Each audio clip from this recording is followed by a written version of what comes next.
हाय friends, मैं Meena Pandey. Welcome back to my channel serve with love. Friends, आज की recipe बहुत ही इंटरेस्टिंग है और बहुत ही टेस्टी है। मैंने इसको स्वीट पोटैटो से बना के तैयार किया है, तो आइए देख लेते हैं किस तरीके से बना है ये। लाल वाली लेंगे तो ज़्यादा बेटर है क्योंकि लाल वाली ज़्यादा हेल्दी होती है। इसको हमें बॉयल करना है, तो इसमें पानी में अगर डिप करके बॉयल करूँगी ना तो बाद में शकरकंदी मेरी गीली गीली सी मिलेगी। मैंने एक स्टीमर ले लिया है, कुकर ले लिया, इसी में थोड़ा सा पानी मैंने डाल दिया है। अभी क्या करना है, ये जो स्टीमर है ना, इसको हमें इसी में से डाल देना है। देखिए, गैस जला के कुकर रख दिया है, शकरकंदी को पक जाने देती हूँ। शकरकंदी मेरी पक जाएगी, इसको फ्रिज में रख दूंगी 2 से 3 घंटे के लिए, अच्छे तरीके से ठंडा हो जाएगा। इधर मैंने हाफ कप राजमा ले लिया है। ये राजमा को 2-3 पानी धो के भिगा देती हूँ। राजमा को धो के और इसको पानी ऊपर तक भर दिया है, ऐसे कवर कर देती हूँ। चाहे तो ओवरनाइट के लिए आप भिगा दीजिए, चाहे तो 6 से 8 घंटे के लिए भिगा दीजिए। शकरकंदी मैंने उबाल के रख दिया था फ्रिज में, उसको मैंने अपने क्वांटिटी के हिसाब से काट लिया है। और ये एकदम ठंडा है क्योंकि इसको मिक्सी जार में डाल के ग्राइंड करना है। तो अगर गरम गरम रहेगा ना तो वो पेस्ट बन जाएगा, मतलब कि लिक्विड पेस्ट बन जाएगा।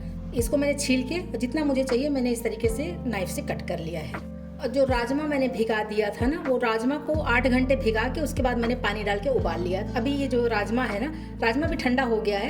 ये देखिए, इस तरीके से ये गला हुआ है क्योंकि इन दोनों को हमें ग्राइंड करना है। इसको डाल देते हैं, पानी बिल्कुल भी नहीं डालेंगे।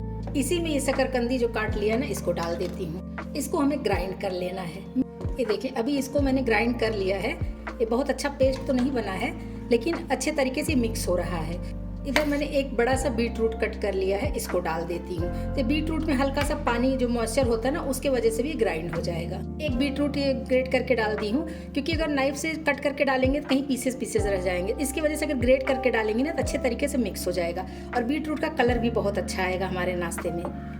ये देखिए, इसको मैंने ग्राइंड कर लिया है। ये पेस्ट मैं निकाल दे रही हूँ। देख रहे हैं ना, बीट रूट की वजह से अच्छे तरीके से पिस गया है और कलर भी कितना प्यारा आ गया है इसका। देख रहे हैं ना, थोड़ा थोड़ा करके कितना ढेर सारा हो गया है। इसके बाइंडिंग के लिए मैंने ये रोस्टेड चना लिया है, जो साबुत वाला चना आता है ना, इसका काफ़ी हद तक छिलका मैंने निकाल दिया। इसको ये चना डाल देती हूँ, इसको हमें ग्राइंड कर लेना है। ये देखिए, चने को मैंने ग्राइंड कर लिया है। अगर आपके पास चना ना हो, सत्तू हो, तो सत्तू भी आप डाल सकते हो, या फिर बेसन को रोस्ट करके डाल सकते हो। लेकिन ये चना रहता है ना, तो चना सत्तू का ही काम करता है और बाइंडिंग इससे बहुत अच्छा हो जाएगा। पूरा चने को ग्राइंड जो किया है ना, पूरा डाल देना है। अभी के लिए इसको साइड कर देती हूँ। आप चाहिए तो नॉर्मल लहसुन ले सकते हो, लेकिन सर्दियों में ये वाला लहसुन आता है ग्रीन वाला, तो मैं ग्रीन वाला ही लहसुन ले रही हूँ। थोड़ा सा धनिया पत्ती ले लेती हूँ, 2 से 3 हरी मिर्ची ले लूँगी। अभी क्या करना है, अदरक को ऐसे छोटे मोटे टुकड़े में काट लेती, क्योंकि इन सब चीज़ों को हमें ग्राइंड करना है। हरी मिर्ची भी इसी में, यह हरा वाला जो लहसुन है ना, इसको भी ऐसे काट लेती हूँ। मिर्ची मैंने 3 हरी मिर्ची लिया है, आप अपने आवश्यकता अनुसार तीखा कर सकते हो। 2 छोटे छोटे मैंने प्याज ले लिए हैं। आप चाहिए तो प्याज को छोटे छोटे पीस में काट के डाल सकते हो, लेकिन मैं ये साथ में ग्राइंड कर लूँगी तो पता भी नहीं चलेगा और अच्छे तरीके से पेस्ट जैसा बन जाएगा। एक मैंने करी पत्ते का ऐसे लीफ ले लिया है, इसको भी डाल देती हूँ इसी में। इन सब चीज़ों से बहुत अच्छा टेस्ट आएगा नाश्ते का। तो फिर से मैंने वही जार ले लिया है, सारे सब कुछ इसी में मैं डाल दे रही हूँ। इसी में 1 से 2 टेबल स्पून पानी डाल दे रही हूँ। अभी इसको हमें ग्राइंड कर लेना है। ये देखिए, ये हमें इस तरीके से पेस्ट मिल गया है। बहुत ज़्यादा पानी नहीं डालना है, नहीं तो लिक्विड हो जाएगा तो सही नहीं रहेगा। ये पेस्ट को भी हमें इसी में मिक्स करना है। इसी में कुछ स्पाइसेस वगैरह मिला लेती हूँ। 1 टीस्पून जीरा डाल रही हूँ, 1 टेबल स्पून धनिया पाउडर डालूंगी, 1 टीस्पून किचन किंग मसाला डाल रही हूँ। फ्रेंड्स, ये मेरा घर का बना हुआ मसाला, मैं लिंक दे दूंगी तो आप देख सकते हो, मैंने वीडियो भी शेयर कर रखा है। हाफ टीस्पून काश्मीरी लाल मिर्च पाउडर डाल रही हूँ, हल्का सा तीखा हो जाएगा। और इसमें हरी मिर्ची मैंने डाल रखा है, बाकी कलर तो जो बीट रूट डाला है उसका इतना प्यारा कलर वैसे ही आ जाएगा। हाफ टीस्पून मिंट का पाउडर डाल रही हूँ। मैं ड्राई मिंट ऐसे पाउडर बना के रखती हूँ, जब यूज़ करना है तो यूज़ कर सकते हैं। आप चाहिए तो मिंट का लीफ काट के डाल सकते हो इसमें। थोड़ा सा इसमें कसूरी मेथी भी डाल रही हूँ। टेस्ट के अकॉर्डिंग नमक डाल देती हूँ। आप चाहिए तो इसमें अमचूर पाउडर डाल सकते हो, लेकिन मैं इसमें 1 नींबू ले ली हूँ, 2 पीस में कर ली हूँ। इसी को मैं इसी में निचोड़ दे रही हूँ, इससे बहुत अच्छा टेस्ट आएगा। तो दोनों पीस का नींबू जो है ना, मैं इसी में निचोड़ दे रही हूँ। अभी इन सब चीज़ों को हमें मिक्स कर लेना है। तो स्पैचुला हटा देती हूँ, हाथ की मदद से मिक्स करूँगी तो अच्छे तरीके से चारों तरफ सब कुछ मिक्स हो जाएगा। ये देखिए, मैंने सभी कुछ मिक्स कर दिया। देख रहे हैं बीट रूट का कितना सुंदर कलर आया है। यही कलर आएगा हमारे नाश्ते का भी। तो मिक्सचर तो बन के तैयार हो गया। बीच में थोड़ा सा ऐसे मैं जगह बना दे रही हूँ। ये देखिए, इसमें एक स्मोकी फ्लेवर दूंगी, क्योंकि तड़का वगैरह नहीं देना है मुझे। छोटी सी कटोरी है, रख दे रही हूँ। इधर मैंने एक कोयला जला लिया है।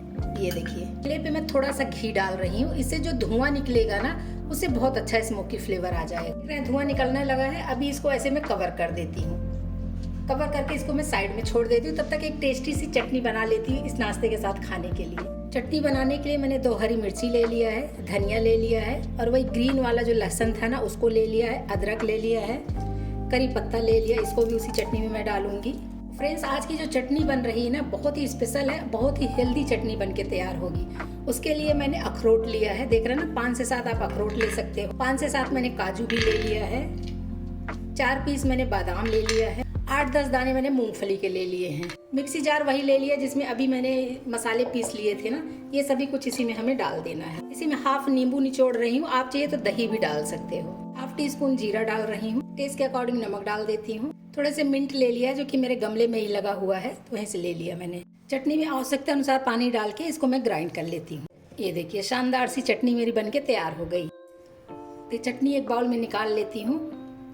ये टेस्टी सी चटनी मेरी बनके तैयार हो गई। आप चाहिए तो इसमें तड़का लगा दीजिए, नहीं तो तड़के की ज़रूरत नहीं है, ऐसे ही खा सकते हैं। इधर जो इसको रख दिया था ना, जब तक चटनी तैयार हुई तब तक इसका देख रहे हैं ना धुआं धुआं भर गया है, तो बस इसको अभी निकाल के साइड कर देती हूँ। इसका स्मोकी फ्लेवर मिल गया है इसमें। सारी तैयारियाँ हो गई हैं, चटनी भी बनके तैयार हो गया। अभी हम इसका कटलेट बना लेते हैं। और देख रहे हैं जब तक इसमें स्मोकी फ्लेवर मिला ना तब तक ये थोड़ा गाढ़ा भी हो गया, क्योंकि जो मैंने रोस्टेड चना इसमें डाला था ना उसको इसमें फूलने में भी तो टाइम लगता है ना। तो अभी ये जो है बिल्कुल परफेक्ट बन के तैयार हो गया। अगर इससे ज़्यादा हार्ड रहेगा ना तो आपका जो स्नैक्स बनेगा वो अंदर से कच्चा रह जाएगा और ऊपर से क्रिस्पी हो जाएगा। हाथ में हल्का सा ऑयल लगा लिया है। छोटा बड़ा जैसे भी आपको बनाना है आप उतने बड़े बड़े इसके जैसे भी आपको शेप देना है उस हिसाब से आप शेप दे के बना सकते हो।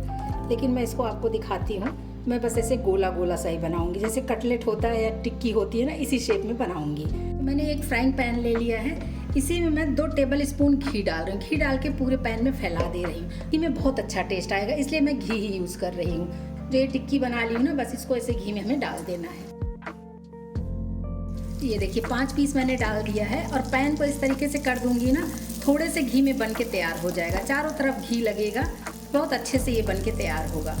इसी की मदद से मैं ऐसे पलट दूंगी। और गैस को मैंने मीडियम टू स्लो पे किया है। मीडियम टू स्लो पे रहेगा तो धीरे धीरे पकेगा ना, तो बहुत ही शानदार पकेगा। ये देखिए इस तरीके से लेके ऐसे घुमा दिया है। और सॉफ्ट तो इतना है फ्रेंड्स कि मुंह में जाते ही गल जाएगा। तो देख रहे हैं ना, टिक्कियों का कलर भी चेंज हो गया है और ऊपर से देखने में क्रिस्पी लग रहा है। स्पैचुला से भी इस तरीके से कर रही हूँ तो आवाज़ सुनिए, सारी टिक्कियाँ क्रिस्पी हो गई हैं। तो बस अभी इनको निकाल लेती हूँ। इसी में और जितने बनाने हैं बनाते जाइए, खिलाते जाइए। बहुत ही शानदार है फ्रेंड्स, खाने में टेस्टी है और हेल्दी भी है। बच्चे लोगों को बीट रूट दीजिए, राजमा किसी किसी को नहीं पसंद आता है, तो इस तरीके से अगर बना के खिलाएंगे ना तो टेस्टी के साथ साथ हेल्दी भी है। और बच्चे लोगों को पता भी नहीं चले कि इसमें क्या डला है, किस चीज़ से बन के तैयार है। फ्रेंड्स, अगर अभी तक आप लोगों ने मेरे चैनल को सब्सक्राइब नहीं किया है तो चैनल को सब्सक्राइब करके बेल आइकन ज़रूर दबा दीजिएगा, ताकि जब कभी भी वीडियो अपलोड करूँ तो सबसे पहले नोटिफिकेशन आप लोगों को मिले। इसी तरीके की इंटरेस्टिंग सी वीडियो लेके मैं आती रहती हूँ। ये देखिए इस तरीके से घुमा देती हूँ। एक बार फिर से मैं घुमा दे रही हूँ ताकि दोनों तरफ से अच्छे से क्रिस्प हो जाए। सारी टिक्कियाँ सिक गई हैं, इनको मैं निकाल लेती हूँ। बहुत ही शानदार लगेगा फ्रेंड्स, एक बार बना के देखिए। बच्चे हो या बड़े सब मांग मांग के खाएंगे, इतना टेस्टी ये कबाब बन के तैयार होता है। देख रहे हैं कितना शानदार लग रहा है देखने में, बहुत ही शानदार, बहुत ही टेस्टी बना है फ्रेंड्स। बच्चे लोगों का तो फेवरेट ही हो जाएगा। इस तरीके की चीज़ें बना बना के खिलाएंगे तो बच्चे लोग बाहर क्यों खाना पसंद करेंगे। इधर मैंने ड्राई फ्रूट्स की जो चटनी बना ली वो चटनी सर्व किया है। एक बाइट कट करके मैं दिखाती हूँ आपको। आप देखिए ऊपर से क्रिस्पी बना है और अंदर से सॉफ्ट, बहुत ही शानदार बना है फ्रेंड्स। ये देखिए, और साथ में चटनी लगा दीजिए तो बस मज़ा ही आ जाएगा। आप लोग भी बनाइए और एंजॉय करिए। अगर आपको मेरा तरीका पसंद आया हो तो लाइक और कमेंट्स करना बिल्कुल भी मत भूलना फ्रेंड्स। लास्ट तक मेरी वीडियो देखने के लिए थैंक यू।